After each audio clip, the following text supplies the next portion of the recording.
We're going to switch gears now to the hardwood, where I think we're going to talk about the Celtics for a little bit. As we mentioned, we're from Massachusetts. We're big Celtics fans here. Brendan, I know you want to talk about the Celtics outlook this season for a little bit. Yeah, I mean, I think the Celtics were hot. They came off a great season last season with that, abrupt ending of the season with COVID and going into the bubble. But I think they had a great playoffs there. I know obviously they lost to the Miami Heat, but you went to see the Miami Heat went on in the playoffs and had themselves a great series against the Lakers. But I think the Celtics look strong going forward. I know people are depressed in the years past of how we've lost Kyrie Irving and now we have to play against him. But I think the addition of Kemba Walker has proven to be a solid addition, and we really didn't lose much as far as I'm concerned with the addition of Kemba Walker. And once he can come back healthy this season with, Kemba Walker, Jason Tatum, Marcus Smart, Jaylen Brown, Daniel Tice, they've really got a solid team there. And you got the additions of a guy like Jeff Teague that just can come in and just light it up and put up points nonstop and play great on both ends of the floor. I think the Celtics are going to have a strong season again. You have a great coach. You have a great system.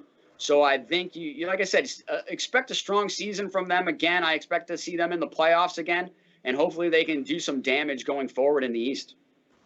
Yeah, I think the Celtics team is going to be good for a while. You got the two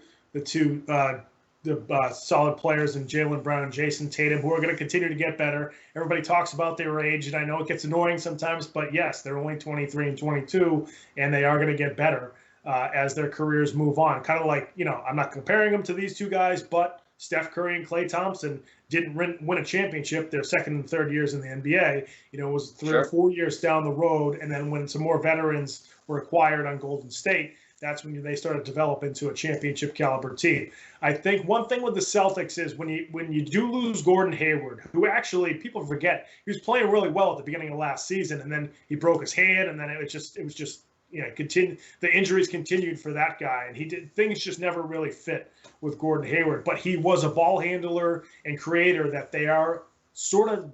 It seems like they're missing that at the beginning of the season, and also without Kemba Walker, then you really do miss that here in December and probably throughout January.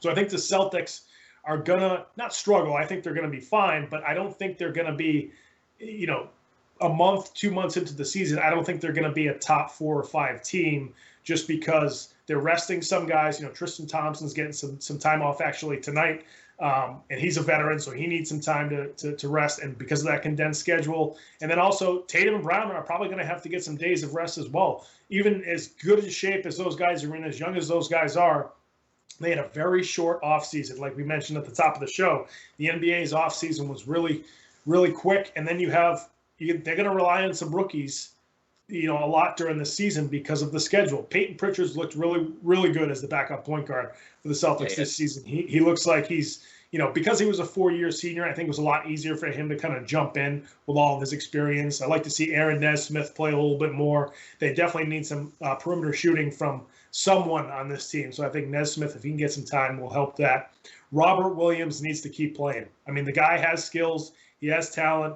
He's got size, which they need. He needs to keep playing as much as possible. So I think some of these other guys are going to get some time. And then one of the things that we missed last year with a Robert Williams or a Romeo Langford is that once the pandemic hit and they had that long layoff, that's when Robert Williams was coming back from an injury, and he started to play relatively well. And then the pandemic hit, and then he had to sit again. Same thing with Romeo Langford. He was in his rookie season. He finally started to get some time, was playing well defensively, and then the pandemic hit. So I think for those guys to get a lot more time, and hopefully Langford comes back from his injury pretty soon. But Williams, Pritchard, Nesmith, those guys need a lot of time to get some experience. And their record might suffer a little bit for the Celtics, but I think in the long run it's going to help them with their depth throughout the 2020-2021 season. But they're going to be fun to watch, as they always are.